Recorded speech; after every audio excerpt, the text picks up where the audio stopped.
What's up ladies and gentlemen, boys and girls, welcome to my YouTube channel. நம்ம boys தமிழ்நாட்டின் Jay Shah, Madan and தமிழ்நாட்டின் சந்தீப் கிஷான், தனுஷ் இருக்காங்க. Welcome boys.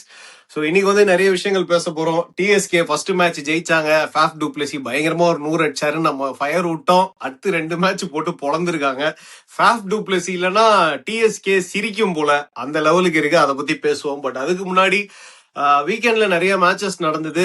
அதுல first வந்து சாட்டர்டே வந்து நம்ம சேப்பாக்ல India versus Afghanistan third one day easy win. பெருசா பேசுறதுக்கு எதுவும் இல்ல. ஜெய்ஸ்வால் ஒரு 100, Rohit Sharma back to form, completely ஒரு dominating performance by India. Prasidh Krishna சூப்பர்பா போட்டாரு, 5 விக்கெட் எடுத்தாரு. ஒரு ஒயிட் வாஷ் பண்ணிருக்காங்க, எக்ஸ்பெக்டட் தான். பட் அதுல டாக்கிங் பாயிண்டா என்ன மாறி இருக்கு அப்படின்னு பாத்தீங்கன்னா, கேஎல் ராகுல வந்து ரெஸ்ட் பண்ணாங்க. எனக்கு அது ஒரு பெரிய விஷயமா தெரியல. ஒரு 2 மேட்ச் ஆல்ரெடி சீரிஸ் வின் பண்ணிட்டாங்க, அதனால கேஎல் ராகுல ரெஸ்ட் பண்ணிருக்காங்க அப்படின்ட்டு நான் பார்த்தேன். பட் கேஎல் ராகுல் ஃபேன்ஸ் எல்லாம் கொந்தளிச்சு நிறைய ரீல்ஸ் எல்லாம் நான் பார்த்தேன். அதாவது கேஎல் ராகுல எதுக்கு ரெஸ்ட் பண்ணும்? 100 அடிச்சவங்க எல்லாம் இருக்காங்க. சுப்மன் கில் 100 அடிச்சிருக்காரு, இஷான் கிஷன் 100 அடிச்சிருக்காரு. 20 பால்ஸ் தான் ஃபேஸ் பண்ணிருக்காரு கேஎல் ராகுல். What was the necessity to bench KL ராகுல்? நீங்க வேற யாராவது பெஞ்ச் பண்ணிருக்கலாம்ல. இதெல்லாம் பார்க்கும்போது ஒரு கான்ஸ்பிரசி தியரி மாதிரி தான் இருக்கு. நீங்க கேஎல் ராகுல கொஞ்சம் கொஞ்சமா சைட் லைன் பண்றதுக்கு தான் விக்கெட் கீப்பிங் இஷான் கிஷன் கொடுக்குறீங்க. We really feel bad for KL ராகுல். அந்த மனுஷன் என்ன பண்ணல? டெஸ்ட்ல ஓப்பனிங் பண்ணுமா, இருக்கிறதுலே கஷ்டமான ஸ்லாட்டு அங்க இறக்குறீங்க. ஒன் டேல பினிஷிங் தான் ரொம்ப கஷ்டமான ஒரு ஸ்லாட்டு, அங்க இறக்குறீங்க. நீங்க என்ன கேட்டாலும் அந்த மனுஷன் பண்ணித்தரான். அவரை வந்து இப்படி ஒதுக்குறீங்களே, நியாயமா அப்படின்னு சொல்லிட்டு நிறைய பேர் கொந்தளிக்கிறாங்க. எனக்கு நம்ம ஆல்ரெடி இதை டிஸ்கஸ் பண்ணிருக்கோம். கேஎல் ராகுல சைட் லைன் பண்ணிட்டுலாம் வேர்ல்டு கப் எல்லாம் போக முடியாது. இந்தியா போனா அவங்களோட தலையில அவங்களே மண்ணவாரி போட்டுக்கிற மாதிரி. பட் ஸ்டில் ஃபேன்ஸ் இப்படி ரியாக்ட் பண்றது, நீங்க என்ன நினைக்கிறீங்க மதன்? அதான் ப்ரோ, பேசிக்கா வந்து அவ்வளோ வந்து கொந்தளிக்க வேண்டிய அவசியமே கிடையாது. ஏன்னா இது வந்து ஒரு டெட் ரப்பர் சீரீஸே வந்து டெட் ரப்பர் சீரீஸ் தான். ஏன்னா உங்களுக்கு சுப்மன் கில்ல கூட லாஸ்ட் கேம் ஆடவே இல்லை. பண்ணது ஸ்ரேயஸ் ஐயர், இஷான் கிஷன். அவங்க இஷான் கிஷனை வந்து பாக்குறாங்கன்னா possible left hand option. So அதாவது லாங்கர் ரன் கொடுக்கணும். இப்ப இதுக்கு முன்னாடி இப்படி பேசுவாங்க, இஷான் கிஷன் 200 அடிச்சு அடுத்த மேட்சே டிராப் பண்ணுவோம். சோ இது வந்து எப்பவுமே நடக்கிற ஒரு விஷயம். இப்ப எஸ்எஸ்சி ஜெய்ஸ்வால் வந்து 100 அடிச்சாரு, நெக்ஸ்ட் மேட்ச் விராட் கோலி வேற டிராப் பண்ணுங்க. சோ அந்த மாதிரி கேஎல் ராகுலுக்கு ஒரு ஸ்டாண்டர்ட் இருக்கு, அதை வந்து அவர் செட் பண்ணி வச்சிருக்காரு. இப்போ இந்த இடத்துல தேவையில்லை இந்த ஓவர் ஹீட். லக்னோ, சென்னை மாதிரி ஆட்ட இடத்துல ரொம்ப ஹீட் ஆகி கிராம்ஸ் ஆகக்கூடாது. சோ அவரை ஃப்ரெஷ்ஷா இங்கிலாந்து சீரீஸ்க்கு ப்ரிப்பேர் பண்ணாங்க. இதுக்கப்புறம் நமக்கு பிரீமியமா நடக்க போற 2 சீரீஸ்மே இங்கிலாந்து அண்ட் நியூசிலாந்து. இந்த அவே சீரீஸ் தான் நம்ம எப்படி பர்ஃபார்ம் பண்ண போறோம், அதோட ரெஃப்ளெக்ஷன்ஸ் தான் நமக்கு அந்த ஓடிஐ வேர்ல்ட் கப்போட பாத்துவே இருக்கும். நீங்க ஹோம் கேம்ல ஆப்கானிஸ்தான் டீமோட அது அண்டர் ப்ரிப்பேர்ட் டீமோட அடிக்கிறது வந்து பெரிய விஷயம் கிடையாது. ஸோ அவரை வந்து ஒர்க் அவுட் மேனேஜ்மெண்ட் பண்றதுக்காக தான் பண்ணிருக்காங்க. இஷான் கிஷன் ஆப்ஷன் எக்ஸ்ப்ளோர் பண்றாங்க. உங்களுக்கு லெஃப்ட் ஹேண்ட் வந்து நடுவில் இல்லவே இல்லை. உங்களுக்கு லெஃப்ட் ஹேண்ட் பேட்ஸ்மேன் நடுவில் எப்படியா ஃபிட் பண்ண முடியுமா, வேற ஏதாவது ஆப்ஷன் பண்ண முடியுமா, வெறும் 5 பவுலரோட நம்மளால போக முடியுமா? ஏன்னா உங்களுக்கு அந்த கொஸ்டின் கிடையாது. ஹர்திக் பாண்டியா வந்துட்டாருன்னா இப்ப நிதிஷ்குமார் ரெட்டி நல்லா பண்ணிட்டு இருக்காரு. ஸோ அவர் மேல நிறைய ப்ரெஷர் இருக்கு, அதை கன்சிஸ்டன்டா பண்ணி ஆகணும். ஸோ அந்த ஆப்ஷன் எக்ஸ்ப்ளோர் பண்ண முடியுமா? நிதிஷ்குமார் ரெட்டி எஃப்த் பவுலரை கன்சிடர் பண்ணி கேஎல் ராகுல், இஷான் கிஷன் 2 பேரையும் வந்து பிளக் பண்ண முடியுமான்ற ஆப்ஷன்ஸ் எக்ஸ்ப்ளோர் பண்ணுவாங்க. நம்ம வந்து இந்த மாதிரி சீரீஸை தான் நம்மளால எக்ஸ்ப்ளோர் பண்ண முடியும். அவங்களால ஆட முடியுதா அந்த 50 ஓவர்னு சொல்லிட்டு. ஸோ கேஎல் ராகுல் இவ்வளவு பண்ணிருக்காரு, 34, 35 வயசு ஆகுதுன்றப்போ ரெஸ்ட் எடுக்கல, தப்பே கிடையாது. அவர் ஒர்க் அவுட் மேனேஜ் தான் பண்ணிருக்காங்க. அது வந்து அது பெருசா பேச வேண்டிய விஷயமே இல்லை. எப்படி கேஎல் ராகுல் ஃபேன்ஸ் நான் பேட்டிங் பார்க்கலன்ற எக்ஸைட்மெண்ட் இது பண்ணிருக்கோம். அது மத்தபடி இது வந்து ஒரு தான். ஏன் வந்து இது பெருசா பேசியிருக்காங்கன்னா, அவர் ஏதோ ஒரு இன்டர்வியூல அதுல சொல்லியிருக்காரு, I had no idea that I am not going to be playing. ஏன்னா வார்ம் அப் போற வரைக்கும் கேஎல் ராகுல் வந்து நம்ம மேட்ச் ஆட போறோம் தான் நினைச்சிட்டு இருந்தாராம். லாஸ்ட் மினிட்ல வந்து கௌதம் கம்பீர் சொல்லியிருக்காப்ல, நீங்க மேட்ச்ல ஆடல, ரெஸ்ட் எடுத்துக்கோ அப்படின்ட்டு. அந்த ஸ்டேட்மெண்ட்டை கேஎல் ராகுல் சொன்னதுனாலதான் ஃபேன்ஸ் எல்லாம் கொஞ்சம் கொந்தளிச்சிருக்காங்க. எனக்குமே அது பெருசா தெரியல. கேஎல் ராகுல் வந்து கண்டிப்பா வேர்ல்டு கப் செட்டப்ல இருப்பாரு. அவரை டிராப் பண்ணிட்டுலாம் இந்தியா ஒரு வேர்ல்டு கப்புக்குள்ள போக மாட்டாங்க. கிளட்ச் பிளேயர் ஃபார் இந்தியா, அதுல மாற்று கருத்தே கிடையாது. Anyway moving on. நம்ம மஞ்ச சொக்கா போட்டு வந்திருக்க தனுஷ் கிட்ட வந்து இந்த டிஎஸ்கே பத்தி பேசிடுவோம். பேக் டு பேக் உத வாங்கியிருக்காங்க. ஃபேஃப் டூப்ளசி இன்ஜுரி, 3வது மேட்ச் ஆடல against MI New York. Worrying signs ஃபிளெமிங்க்கு வந்து டேஸ் ஆர் நம்பர்டு அப்படின்ட்டு நம்ம சொல்லாம. ஏன்னா எனக்கு தெரியும் ஒரு செட் ஆஃப் சிஎஸ்கே ஃபேன்ஸ் வந்து டிஎஸ்கே மோசமா பர்ஃபார்ம் பண்ணணும் பண்ணிட்டு ஃபிளெமிங் அப்பதான் சாக் பண்ணுவாங்கன்னு நிறைய சிஎஸ்கே ஃபேன்ஸ் வேண்டிக்கிட்டு இருக்காங்க. எனக்கு நல்லா தெரியும். என்ன நினைக்கிறீங்க தனுஷ்? 3 மணி மேட்ச் சொல்லிட்டு 6 மணி மேட்ச் 3 மணி மேட்ச் 2:30 மணிக்கு குரூப்ல வச்சுட்டு போறாரு. 6 மணிக்கு தான் மேட்ச் வந்து அந்த சிஎஸ்கே ஃபாலோ பண்றாங்க தனுஷ். நான் வந்து 4 கேம் ஸ்கோர் கார்டு தான் பார்த்தேன். அவ்வளவு வெறியானவர். அதனாலதான் பிஎஸ்கே பத்தி பேசணும். சொல்லுங்க. நான் நான் 3வது மேட்ச் ஹைலைட்ஸ் தான் பார்த்தேன், நான் பார்க்கவே இல்ல. இல்ல சொல்லுங்க நேத்து நான் வந்து தனுஷ். நேத்து கொஞ்சம் வெளியே போயிட்டு வந்தேன், செம்ம டயர்டு. சோ தூங்குறதுக்கு முன்னாடி ஏதோ அரைகுறையா பார்த்துட்டு தூங்கிட்டு இருக்கேன். மேட்ச் 2 மணிக்கு நினைச்சிட்டு நானு எழுந்த உடனே வேகமா போறேன் ஸ்கோர் பார்க்க. அப்புறம் பார்த்தா 6 மணிக்கு மேட்ச். என்னடா இது தெரியாம நம்ம காலைல 3 மணிக்கெல்லாம் எழுந்துட்டோன்னு. அப்புறம் 6 மணிக்கே இருந்து பார்க்க ஆரம்பிச்சிட்டேன். பார்க்க ஆரம்பிச்சும் போதே மெசேஜ் பண்ணேன், டக் அவுட் ஸ்மித்ன்னு. உள்ள போறோம், ஃபேஃப் இல்ல. அதுவே ஒரு பெரிய ஷாக்கிங் ஆயிருச்சு எனக்கு. இன்ஜுரிஸ் ரீசன்ஸ்னால ஃபேஃப் வந்து இவங்க அதான் பெரிய அடி கிடையாது, ஆனா ஒரு 1-2 மேட்ச் விளையாட மாட்டாரு அப்படின்ற மாதிரி சொல்லியிருந்தாங்க. ஸ்மித் ஒரு மாதிரி அக்ரஸ் ஸ்மித் நல்லா தான் ஆட போறாருன்னு நினைச்சேன் நானு. ஒரு அக்ரஷன் ஸ்டார்ட் மாதிரி தான் இருந்தது. அடிச்ச ஷாட்டுமே நல்ல ஷாட் தான், அன்லைக்கிலேயே அது ஒரு டிஸ்மிஸ்ல ஆயிடுச்சு. அதுக்கப்புறமே பார்த்தா எனக்கு ஸ்குவாட்ல பார்க்கும் போதே எனக்கு கிளியரா தெரிஞ்சுது, இன்னைக்கு இவங்க 200 கிட்ட அடிச்சாதான் ஜெயிக்க முடியும்ன்றது நமக்கு தெரிஞ்சுது. ஏன்னா இப்ப விளையாடுற 3 கிரவுண்டுமே நல்லா பேட்டிங் ட்ராக்கு. எம்ஐல பேட்டிங் நல்லா சூப்பராவே இருக்கு, நல்ல பெரிய பெரிய நேம்ஸ் எல்லாம் இருக்கு. அது மட்டும் இல்லாம தூங்கிட்டு இருந்த மிருகத்தை வர எழுப்பி விட்டாங்க போன மேட்ச் எம்ஐ நியூ இயர்ல. போன மேட்ச் போலார்டு வந்து போட்டு நொறுக்கிட்டாரு. மேட்ச் முடிக்க முடியலனாலுமே எனக்கெல்லாம் செம பயமா இருந்தது அந்த மேட்ச். நான் அந்த மேட்ச் ஹைலைட்ஸ் தான் பார்த்தேன் ஆக்சுவலா. பார்க்கும்போது என்னடா இந்த மனுஷன் இன்னுமே இப்படி அடிக்கிறாரு, அடுத்த மேட்ச் மஞ்ச சாக்கா வரன்னு நினைச்சேன். ஆனா இன்னைக்கு வந்து அவருக்கு பெருசா பேட்டிங் ஆப்பர்ச்சுனிட்டி கிடைக்கலனாலுமே பூரன் ஈஸி வின். பூரன் ரொம்ப ஈஸியா, பூரன்மே ரொம்ப அக்ரஷனா, அவரோட பொட்டன்ஷியலான பேட்டிங் கிடையாது இன்னைக்கு. ஆனா ரன்னுக்கு ஏத்த மாதிரி அவர் பொறுமையா ஆடி முடிச்சிட்டாரு. நம்ம டைம் வந்து பேட்டிங் வந்தா ரொம்பவே போராதான் ஆடினாங்க. ஒரு பெரிய ஹீட்டர் மூவ்மெண்ட் வேற நடந்துச்சு இன்னைக்கு மேட்ச்ல. போலார்டுக்கும் சுபம் ரஞ்சனைக்கும். நீங்க பார்த்து பாத்துருப்பீங்கன்னு பார்த்தேன் நினைக்கிறேன். அந்த இது பார்த்து பார்த்தேன். ஒரு ரன்னிங் பிட்வீன் இந்த விக்கெட்ஸ்ல வந்து ஒரு தோ- ஆக்சிடென்டலா ஒரு தோனியும் பொலாடும் ஒரு தடவை பண்ணுவாங்க, அவரு போட ஆமா வருவாரு, அவரு நவுந்துருவாரு, அதே மாதிரி ஒண்ணு பண்ணாங்க. இன்னமும் அதே மாதிரி இருக்காரு போலாடுன்றது தான் எனக்கு ரொம்ப ஆச்சரியமா இருந்தது. அந்த பால் போடும்போது வந்து நிக்கிறது, பேட்ஸ்மேன் அதுக்கு ரிப்ளை கொடுக்கறது நல்லா இருந்தது பார்க்க. இருந்தாலுமே இவங்க கொண்டு போன விதம், 16 ஓவர் 140 ரன் கிட்ட அடிச்சிருந்தாங்க. ஓவர்ஸ் இருந்தது நம்ம கிட்ட 3.5 ஓவர் கிட்ட இருந்தது. அவங்க அடிச்சிருந்தாங்கன்னா ஒரு 170 மேல கொடுத்துருக்கலாம். கரெக்டான டைம்ல பார்ட்னர்ஷிப் பில்ட் பண்ண வேண்டிய டைம்ல விக்கெட் லூஸ் பண்ணிட்டாங்க. அது அப்படியே ஆல் அவுட் மாதிரி முடிச்சுட்டாங்க. இவங்க பேட்டிங்ல வந்து ரொம்ப ஈஸி. ரன் ரேட் வந்து 8 தான் இருந்தது ரெக்வயர்ட் ரேட்டு. ஸோ ஈஸியா அவங்க வந்து பொறுமையா விளையாடி ஜெயிச்சுட்டாங்க. இந்த மேட்ச் நம்ம யாரை குறை சொல்றதுன்னு பார்த்தா நம்ம ஸ்குவாடை தான் குறை சொல்லணும். ஸ்குவாடே முதல்ல வந்து ஒரு பேலன்ஸ்டா இல்ல. அகில் ஹுசைன் என்னதான் உள்ள வந்தாலுமே பேட்டிங் வந்து நமக்கு கிளியராவே கிடையாது இந்த ஸ்குவாட்ல. இவங்க ஆக்ஷன்ல எல்லா வாட்டியும் பண்ற மாதிரி இந்த லீக்ல இந்த பிரான்சைஸ்லயுமே இவங்க இந்த தப்பு பண்ணிருக்காங்க. நல்ல நல்ல பிளேயர்ஸ் எல்லாம் விட்டு நல்லா போட்டிருந்த 100 ரகம் இவங்க வெளியே விட்டாங்க. இப்போ இந்த மாதிரி இவங்க சின்ன சின்ன மிஸ்டேக்ஸ் பண்றதுனால அப்படியே வந்து அந்த டீமை பாதிக்குது. அப்புறம் பிளெமிங்க பாதிக்குது அப்படின்னு சொன்னா திட்டுவீங்களா? பிளெமிங்காலதான் இது நடக்குதுன்னு வச்சுக்கோங்க ஒரு பக்கம். அதான் இப்போ அர்ஜுன் என்ன சொன்ன மாதிரிதான், பிளெமிங்க்கு வந்து இது ரொம்ப ரொம்ப ரொம்ப பெரிய டெஸ்டான ஒரு டோர்னமெண்ட். இந்த டோர்னமெண்ட்ல அவர் ப்ரூவ் பண்ணியே ஆகணும். அவர் உள்ள போனா மட்டும் பத்தாது, இந்த வாட்டி ஒரு ஃபைனலுக்கோ இல்ல நம்ம ஒரு வின்னர்ஸாவோ பினிஷ் பண்ணாதான் பிளெமிங்கோட கரியர் வந்து சூப்பர் கிங்ஸ் பிரான்சைஸோட வந்து கண்டினியூ ஆக முடியும். இல்லைன்னா வந்து அது ரொம்ப ரொம்ப பெரிய கொஸ்டின் மார்க் தான். அது என்ன பண்ண போறாங்கன்னு தெரியல. ஆனா எனக்கு இந்த 2 மேட்ச் அது பெரிய விஷயமாவே இல்லை. எனக்கு போன வருஷம் மும்பை இது எம்ஐ நியூ இயர்க் தான் ஞாபகம் இருக்கு. நீங்க தோங்க 4வது இடத்துல முடிச்சா கூட நமக்கு ஒரு ஆப்பர்ச்சுனிட்டி இருக்குன்ற மாதிரி. இது முடிச்சுட்டு நமக்கு ஃப்ரெஷ்ஷா வந்து ஜேஎஸ்கே வேற இருக்கு. போன வாட்டி ஆக்ஷன் முடிஞ்சிருச்சு. சோ ஜேஎஸ்கேவும் இருக்கு. சோ அதையும் கன்சிடர் பண்ணி தான் இவங்க வந்து ஜான்வரி தானே ப்ரோ.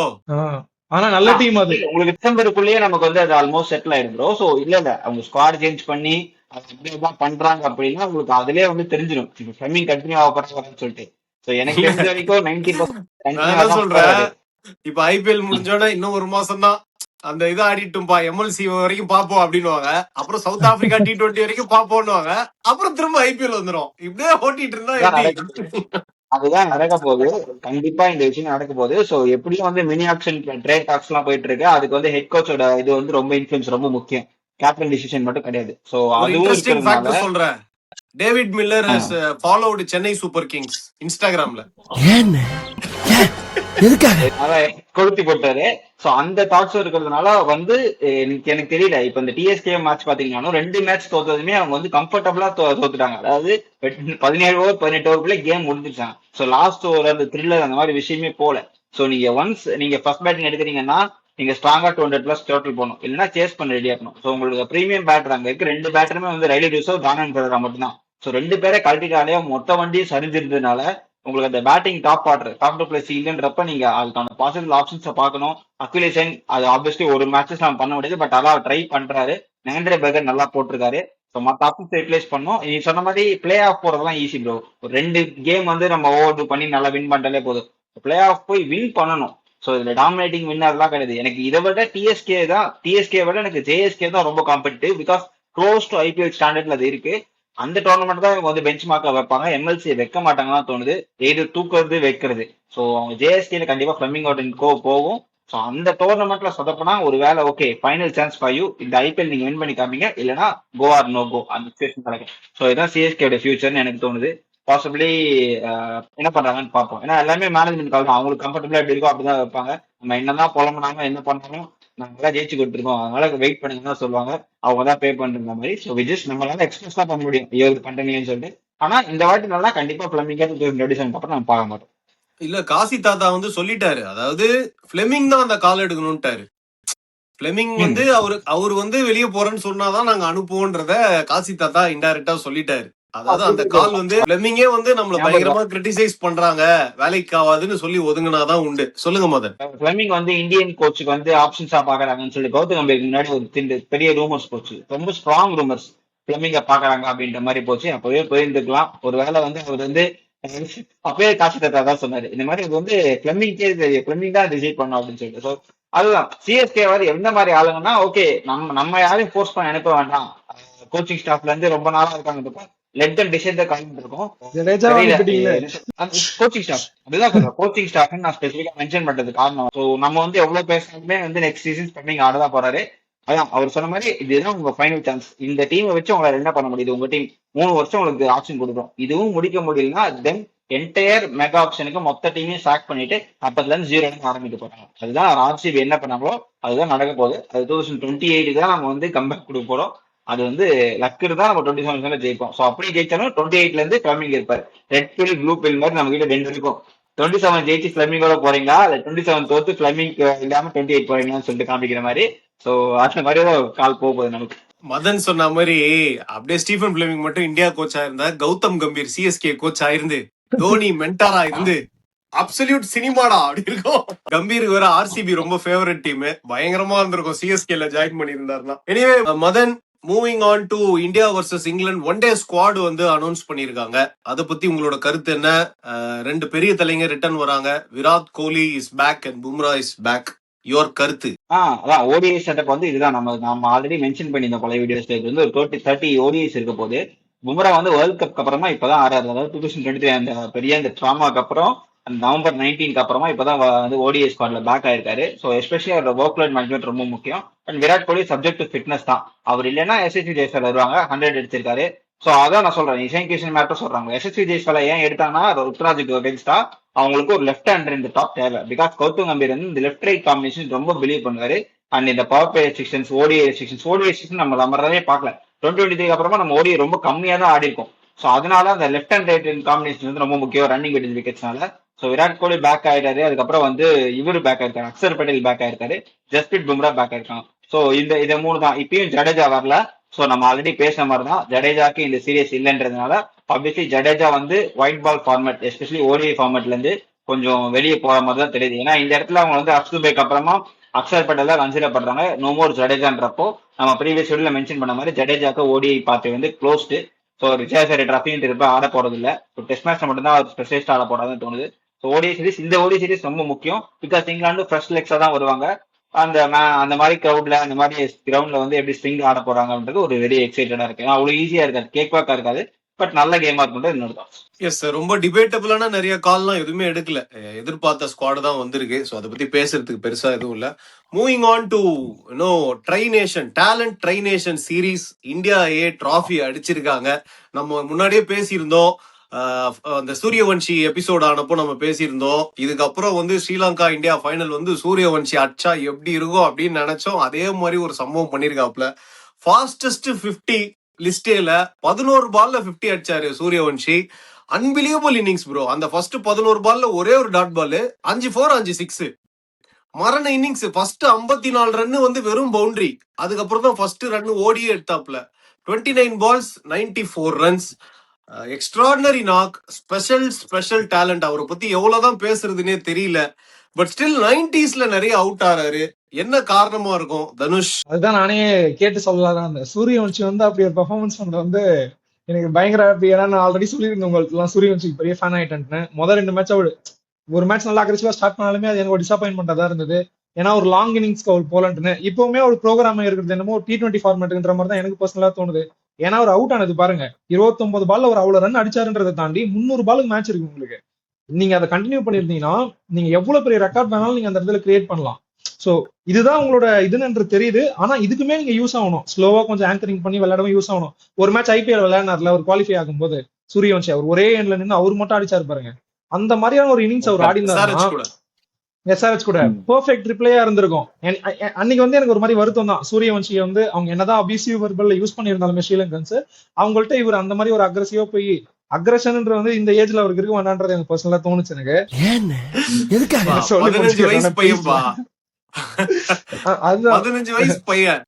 ஆமா 35 வயசு மேல இருக்கவங்களே நீங்க அக்ரஷனை கண்ட்ரோல் பண்ண முடியும், அது ஓகே.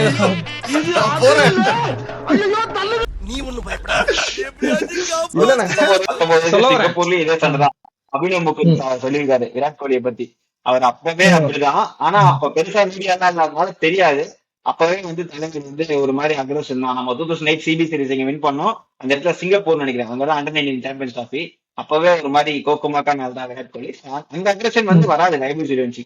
பட் விராட் கோலி என்ன சொல்ல வரேன் நானு, எனக்கு என்ன விஷயம்னா இல்ல எனக்கு நான் வந்து தனுஷ் சொல்றது ஒத்துக்கிறேன். ஒரு 90sல ஒன் டே ஃபார்மேட்டை அடாப்ட் பண்ணி ஆடணும்.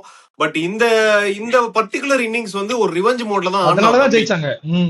அதாவது சொல்லி அவர் வந்து ஏதோ வேர்பலா அபியூஸ் பண்ணிருக்காங்க ப்ரோ. என்ன சொன்னாங்கன்னு தெரியல, ரேசிஸ்ட் கமெண்ட்ஸ் ஏதாவது அடிச்சாங்களா என்னன்னு தெரியல. Because is from north east, I don't know what they said. Something ரொம்ப அபியூசிவா ஏதோ சொல்லிருக்கான் அந்த பையன், ஏதோ ஒண்ணு சொல்லியிருக்கான். அதுக்குதான் ரொம்ப கடுப்பாயி மேல எல்லாம் கை வச்சிட்டாப்ல. அதனால இந்த இன்னிங்ஸ் வந்து நான் எல்லா பாலும் அடிக்க போறேன்ற ஒரே தாட்ல மட்டும்தான் அடிச்சாப்ல. அது ஃபார்ச்சுனேட்லி அது இவ்வளவு பெரிய இன்னிங்ஸ் ஆனதே பெரிய விஷயம். பட் கண்டிப்பா கத்துக்கணும். கரெக்ட் தான் தனுஷ் சொல்றது. இப்ப கோலி நான் ஏன் மென்ஷன் பண்ணதுல, கோலி அக்ரஷன் காட்டுவாரு சில இடத்துல, நம்மள வந்து அது ஒரு மாதிரி நம்மளே வந்து ஒரு மாதிரி முகம் சொல்லிப்புற மாதிரி காமிக்கும். ஆனா அந்த அக்ரஷன் வந்து அவர் பேட்டிங்லயுமே காமிப்பாரு. அவர்கிட்ட யாராச்சும் வச்சுக்கிட்டாங்கன்னா, ஆஸ்திரேலியன்ஸ் கிட்ட பாத்திருப்போம், வெஸ்ட் இண்டீஸ்ல பாத்திருப்போம், அவர்கிட்ட யாராச்சும் வச்சுக்கிட்டாங்கன்னா அந்த அக்ரஷன் வந்து அவர் பேட்டிங்லயுமே காமிப்பாரு. எனக்கு அந்த மாதிரி பர்சனலா ஃபீல் ஆச்சு எனக்கு சூரியவன்ஷி பண்ணது. அந்த மேட்ச் எங்க வந்து சிங்கிள்ஸ் ஆடணும், எங்க வந்து அமைதியா போகணும், மேட்ச வின் பண்ணணும், அந்த பிரையாரிட்டிஸா கரெக்டா வச்சுப்பாரு விராட். ஆமா அதான் அந்த அளவுக்கு இவர் குரூம் ஆகணும் சூரியவன்ஷி. எனக்கு என்ன ஒரு ஹாப்பினஸ்னா, அவர் அந்த மாதிரி அன்னைக்கு ஒரு ஹீட் மொமெண்ட்டை வந்து உள்ள கிரியேட் பண்ணிட்டு மேட்ச்ல ப்ரூவ் பண்ணிட்டா போயிருந்தாருன்னா ரொம்ப கஷ்டமா இருந்திருக்கும் எனக்கு. அவர் அடிச்ச ரன்னால் தான் நீ கண்டிப்பா ஜெயிச்சோம். ஏன்னா ஸ்ரீலங்கன்ஸ் வந்து அவ்வளவு சூப்பரா சேசிங் பண்ணாங்க. நமக்கு ரன் ஒரு 50 ரன் கம்மியா இருந்திருந்தா கூட கஷ்டம். அனுகுல் ராயோட அந்த கடைசியில விளையாடின அந்த குயிக் ஃபயர் இன்னிங்ஸ் வந்து நமக்கு ரொம்ப ஹெல்ப் பண்ணிச்சு அன்னைக்கு. சூப்பரான பேட்டிங் அன்னைக்கு அனுகுல் ராய் விளையாடினது. குகதாஸ் எல்லாருமே அடிச்சுட்டாங்க அன்னைக்கு குகதாஸ். எனக்கு ஆனா தப்பா தெரியல, குகதாஸ் போடுற லைன்ல இருந்து எனக்கு இப்போ சொல்றேன் ரொம்ப பிடிச்சிருக்கு. அவரை கொஞ்சம் காப்பாத்தி கூட்டுவாங்க. லாஸ்ட் ஓவர்ல கூட யாக்கர்ஸ் போடாம நிறைய லென்த் போட்டாப்ல, அதனால தான் அடிச்சாங்க. பிரஷர் சொல்லுங்க மதன், யுவர் தாட்ஸ். பார்த்த உடனே அதான் சுடுதண்ணிலே கைய விடுவான், சும்மா அந்த மாதிரிதான் வந்து கேம். நான் அகைன் சொன்னதுதான், உங்களுக்கு வந்து நீங்க வந்து ஒரு பிளேயரை வந்து க்ரூம் பண்றோம், இவர் தான் அடுத்த 10 வருஷம் அப்படிலாம் நீங்க வந்து ஸ்ட்ரக்சர் பண்ணி ஒரு ஆளை கேப்டன் உட்கார வச்சு நீங்க கிரௌட் ஆரம்பிக்கிறீங்க. ஆனா அந்த பையன் ஆடுற கேம்ல இந்தியாவில எங்கேயோ கிரவுண்ட்ல ஆடிட்டு இருக்குன்னு சொல்லிட்டு அந்த கிரௌடு வர வச்சிருக்காரு. So that is the power of Suryavanshi. So அதுதான் ஜென்ரேஷனல் டேலண்ட்னு சொல்றது. இப்படிதான் வந்து சச்சின் நடந்தது, அப்படிதான் விராட் கோலி நடந்தது, அப்படிதான் இப்ப வைபவ் சூரியவன்ஷி நடக்க போகுது. ஸோ அந்த ஜென்ரேஷன் சொல்றேன், அதாவது like in terms of numbers நான் சொல்றேன். இவர் வந்து நம்பரை பார்க்கவே மாட்டேறது. எனக்கு தேவை ஜோன்ல இருந்து, அதாவது ஷேவாக் என்ன பண்ணாரோ இவர் அந்த ஷேவாக் பண்றதை இவர் பண்றாரு, அதை விட பெட்டராவே பண்றாரு. அதாவது எதிரில் இருக்க பிளேயர் பார்க்கல, பவுலர் பார்க்கல, ஃபீல்ட மட்டும் தான் பாக்குறாரு, அடிச்சு நவுத்துறாரு. அந்த இடத்துலயும் அவர் எக்ஸ்ட்ரா கவர்ல அடிக்க போய் ட்ரை பண்ணி தான் வந்து உங்களுக்கு லாங் ஆஃப்ல உள்ள இருந்தாங்க, கேட்ச் பிடிச்சாங்க. மற்றபடி அவர் நான் ஜோன்ல இருக்கேன், அந்த பிளேயருக்கு ஒரு ஜோன் போயிட்டாங்கன்னா கரெக்டா. அதுக்கு முன்னாடி நிறைய சிங்கிள் தான் இருந்தாரு, இந்த வாட்டி என் ஜோன் நான் ப்ரொஜெக்டட் ஸ்கோர் 9-10 நான் பார்த்தோன்னே அவரு நான் 100 அடிக்கிறேன் அப்படின்னு போகவே இல்லை. நிறைய பேர் 90s வந்து நம்ம சிங்கிள் அடிச்சுக்கலாம், ஃபாஸ்ட் ஸ்டாண்ட் அடிக்கலாம், அப்படிலாம் எனக்கு என் கேம் எனக்கு டீம் அப்படின்னு ஆடுறாரு. ஸோ அது ரொம்ப பேருக்கு வராது ஆக்சுவலா.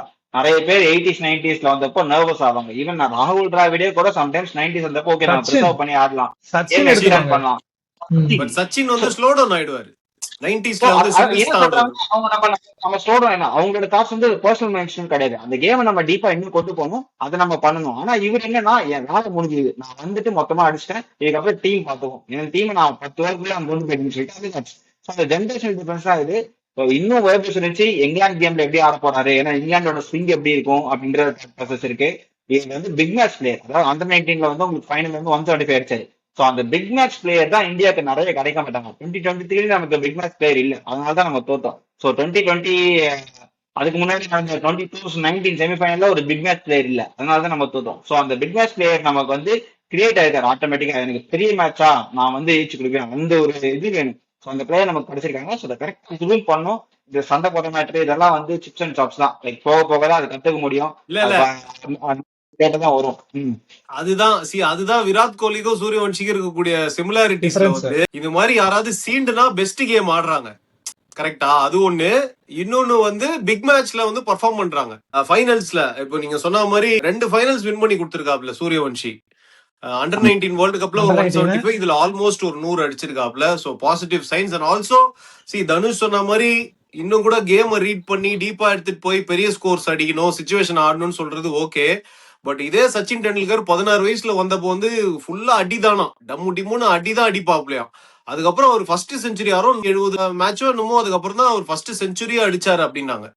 சோ சூரியவன்ஷி ஆல்சோ இன்னும் ஒரு 5 இயர்ஸ் டவுன் த லைன் இது இந்த இந்த கேம் இந்த மைண்ட் செட்லாம் மாறிடும். இன்னும் பெட்டர் பேட்ஸ்மேன் ஆவாரு, இன்னும் பெட்டரா இன்னும் சிச்சுவேஷன்ஸ் ரீட் பண்ணுவாரு. So strength to strength grow ஆவாரு அப்படின்றதுல மாற்று கருத்தே இல்ல. Anyway moving on to Indian women's cricket. First தோல்வியை தழுவி இருக்காங்க T20 வேர்ல்டு கப்ல சவுத் ஆப்பிரிக்காவோட. கையில இருந்த மேட்ச், ஜெயிக்க வேண்டிய மேட்சை விட்டுட்டாங்க. ஃபர்ஸ்ட் பேட்டிங் பண்ணி 158 அடிச்சாங்க. Shafali Verma yet again super start கொடுத்தாங்க. ஸ்மிருதி மந்தனாவும் ஷெஃபாலி வர்மாவும் பேக் டு பேக் அவுட் ஆனோன்னா ப்ரெஷர் ஆயிடுச்சு. ஸோ பெரிய ஸ்கோர் போட முடியல, 158 தான் அடிச்சாங்க. That being set, India started very well with the ball. 6 ஓவருக்கு 30 ரன், 2 விக்கெட் போயிருந்தது. ஸோ கண்டிப்பா ஜெயிச்சிருவாங்க அப்படின்னு பார்த்தா அவங்க பேர் என்ன, கேப் மேரிசான் கேப்னு நினைக்கிறேன். சரியான all rounder, senior cricketer for South Africa. செம்ம அடி அடிச்சு மேட்ச் சிங்கிள் ஹேண்டடா முடிச்சு கொடுத்துருக்காங்க. பட் நம்ம இந்தியா சைட்ல ஒரு தப்பு ஒண்ணு பண்ணோம். ராதா யாதவ்னு ஒரு ஃபீல்டர், எக்ஸலன்ட் ஃபீல்டர். அவங்க 2 கேட்ச் விட்டாங்க கேப்புக்கு. ஒண்ணு கூட கொஞ்சம் கஷ்டம் சொல்லலாம், ஒண்ணு கையில வந்த கேட்ச். அந்த சிச்சுவேஷன்ல அந்த கேட்ச் புடிச்சிருந்தா கூட ஐ திங்க் 23 balls 37 runs இருந்ததுன்னு நினைக்கிறேன். மேட்ச் இந்தியா கையில வந்திருக்கும். சோ அந்த மாதிரி குரூஷியல் மூமெண்ட்ஸ் இந்தியா விட்டதுனாலதான் தோத்துட்டாங்க. சவுத் ஆப்பிரிக்கால அவங்க தான் ஸ்டார் பிளேயர், ஆல்ரவுண்டர், சரியான ஆல்ரவுண்டர். போலிங்கும் சூப்பரா போட்டாங்க. விமென்ஸ் பிரீமியர் லீக்லயுமே சூப்பரா பண்ணுவாங்க அவங்க. நான் அன்னைக்கே சொல்லியிருந்தேன்ல, நம்ம நெதர்லாந்து கூட ஜெயிக்கும் போது வந்து ஒன் சைட் மேட்சா இருந்தது, எல்லாருமே நல்லா பண்ணாங்கன்னு சொன்னோம். இப்போ சவுத் ஆப்பிரிக்கா ஆஸ்திரேலியா மாதிரி ஒரு டீம் கூட விளையாடும் போது தான் நம்ம கிட்ட என்ன ஃபிளாஸ்னா இருக்குன்றத நம்ம கண்டுபிடிக்க முடியும். அதை வந்து ஒரு பிக் மேட்சிங் முன்னாடி போறதுக்கு முன்னாடி நம்ம கண்டுபிடிக்கிறது இது குட் தான் நமக்கு. ஆக்சுவலா இந்த லாஸ் வந்து நான் வந்து குட்டா தான் பாக்குறேன். ஏன்னா இதுக்கப்புறம் வர மேட்சஸ்ல வந்து நீங்க என்னெல்லாம் தப்பு பண்ணிருக்கீங்க, யாரு நின்று அவங்க ரோல் ஆங்கர் ரோல் பண்ணணும், யாரு இன்னும் அவங்க ரோல் என்ன அப்படின்றத நீங்க இப்ப தெரிஞ்சுக்கலாம். சோ இதுக்கப்புறம் இன்னொரு பெரிய டீம் கூட மேட்சுக்கு போறதுக்கு முன்னாடி அதை நீங்க இப்பவே சரி பண்ணிட்டீங்கன்னா பிக் மேட்ச்ல வந்து நீங்க ஃபெயில் பண்ண மாட்டீங்க, சோக் பண்ண மாட்டீங்க. எனக்கு இது ஒரு குட் லாஸா தான் எனக்கு ஃபீல் ஆச்சு பர்சனலா. இல்ல அதுதான், இதுல ஒன்னும் பெருசா கரெக்ட் பண்றதுக்குலாம் இல்ல. கேட்சஸ் எடுத்திருந்தாலே இந்தியா ஈஸியா வின் பண்ணிருப்பாங்க. அதை வந்து கரெக்ட் பண்ணணும். ஸோ அடுத்து வந்து இப்போ 2 மேட்ச் இருக்கு இந்தியன் விமென்ஸ் டீமுக்கு. ஒன்னு வந்து அகைன்ஸ்ட் பங்களாதேஷ், இன்னொன்னு ஆஸ்திரேலியா. ஆஸ்திரேலியாவை நம்ம அடிச்சிட்டோம்னா கண்டிப்பா செமிஸ் போயிடுவோம். 2ல 2 ஜெயிச்சா கண்டிப்பா செமிஸ், இல்ல 2ல 1 ஜெயிச்சா கூட நல்ல ரன் ரேட் இருந்ததுன்னா நமக்கு வாய்ப்பு இருக்கு. So next match against Bangladesh Thursday 25th June. டிஎஸ்கேக்கும் நெக்ஸ்ட் மேட்ச் வந்து சான் பிரான்சிஸ்கோ யூனிகார்ன்ஸோட, அதுவும் 25th June தான். சோ என்ன நடக்குதுன்னு நம்ம பார்ப்போம். டிஎஸ்கே பொறுத்த வரைக்கும் ஒன்னும் வரி பண்ண தேவையில்ல. நம்ம ஆல்ரெடி பேசியிருந்த மாதிரி போன வருஷம்லாம் எம்ஐ வந்து லீக் ஸ்டேஜ்ல கேவலமா ஆடினாங்க, கடைசியில வந்து டைட்டில் அடிச்சாங்க. சோ என்ன பொறுத்த வரைக்கும் ப்ராப்ளமா இருக்கிறது டிஎஸ்கேக்கு நம்ம ஃபேஃப் டூப்ளசி மேல ரொம்ப டாப் ஆர்டர் வந்து ரொம்ப டிபெண்டன்சி ஜாஸ்தி இருக்கு. சோ வேற யாராவது கான்ட்ரிபியூட் பண்ணும், லோக்கல் அமெரிக்கன் டேலண்ட்ஸ் வந்து கொஞ்சம் கான்ட்ரிபியூட் பண்ணும். அதர் டீம்ஸ்ல அதெல்லாம் பண்றாங்க. நம்மளதுல வந்து முக்காமலா, சாய் தேஜா முக்காமலா சரியா பெர்ஃபார்ம் பண்ணல. மிலிந்த் குமார், சுபம் ரஞ்சனி எல்லாம் கூட ரன்ன பால் தான் ஆடுறாங்க. சோ இந்த மாதிரி இவங்க எல்லாம் டெலிவர் பண்ணாங்கன்னா டிஎஸ்கேக்கு பெட்டர் சான்ஸ் இருக்கு. அண்ட் போலிங்கை பொறுத்த வரைக்கும் நான் ஒன்னு கேட்கணும்னு நினைச்சேன். ஒரு ரொட்டேஷன் பாலிசி மாதிரி ஒன்னு பண்றாங்க பாத்தீங்களா? ஆடம் மில்னேவை எடுத்துட்டு அவர் பேர் ஹார்னஸ் வில்லியன் ஆடினாரு. இன்னைக்கு வில்லியனும் மில்னேவும் ஆடினாங்க. இன்னொருத்தர் பர்கர் இன்னைக்கு உட்கார வச்சிட்டாங்க. பர்கர் கிடையாது இன்னைக்கு. அதுதான் சொல்றேன். சோ அந்த 3 ஃபாஸ்ட் பவுலர்ஸ் வந்து ரொட்டேஷன் பாலிசில பண்றாங்க. இவங்க அகில் ஹுசைன் உள்ள கொண்டு வரதுக்கு என்ன சேஞ்சஸ் பண்ணாங்களான்னு தெரியல எனக்கு. அகேல கொண்டு வரதுக்கா தான் நல்லா போட்டாரு போன கேம்ல. அவரை தூக்கி யூஸ் கிடையாது அவங்களுக்கு. அதான் என்ன பர்கர் எடுத்து பாக்கல இங்க. ஆக்சுவலா பர்கர் ஆடல, எதுக்கு அவர் விளையாடலன்றத பாக்கல, என்னன்னு தெரியல. அதுதான் இந்த வொர்க் லோட் மேனேஜ்மெண்ட் மாதிரி ஏதாவது பண்றாங்களா? 3 ஃபாரின் பவுலர்ஸ் அப்படியே ரொட்டேஷன் பண்றாங்களா? அது ஒரு 4-5 மேட்ச் மேல பண்ணா பரவாயில்ல, 3rd மேட்சேவா? அதுதான் கேக்குறேன். மூணு மேட்சே மாட்டிட்டாங்கன்னா இன்ஜுரி ஆகி, அதனால கொஞ்சம் லேட்டா இன்ஜுரி ஆகலாம்னு சொல்லி ஓ இன்ஜுரி ஆனா இதுதான் கூட அந்த ரீப்ளேஸ் இன்ஜுரி பண்ற மாதிரி. மேனேஜ்மெண்டா? இன்ஜுரி மேனேஜ்மெண்ட் இன்ஜுரி வராம போடணும். மேட்ச் ஆட விடாம இன்ஜுரி மேனேஜ்மெண்ட் பார்த்தாங்களான்னு தெரியல, ஒன்னும் தெரியல. 5 மேட்ச் 6 மேட்ச் அப்புறம் தெரியும் லிஸ்ட் வந்ததுன்னு. அதேதான். சரி நண்பர்களே, பாப்போம். அடுத்த டிஎஸ்கே மேட்ச் முடிச்சுட்டு நம்ம ரிவ்யூல சந்திப்போம். விமன்ஸ் மேட்சும் முடிச்சுட்டு சேர்ந்து ரெண்டத்தையும் ரிவ்யூ பண்ணிடலாம். Thank you so much for joining boys. Always a pleasure talking to you both. See you soon.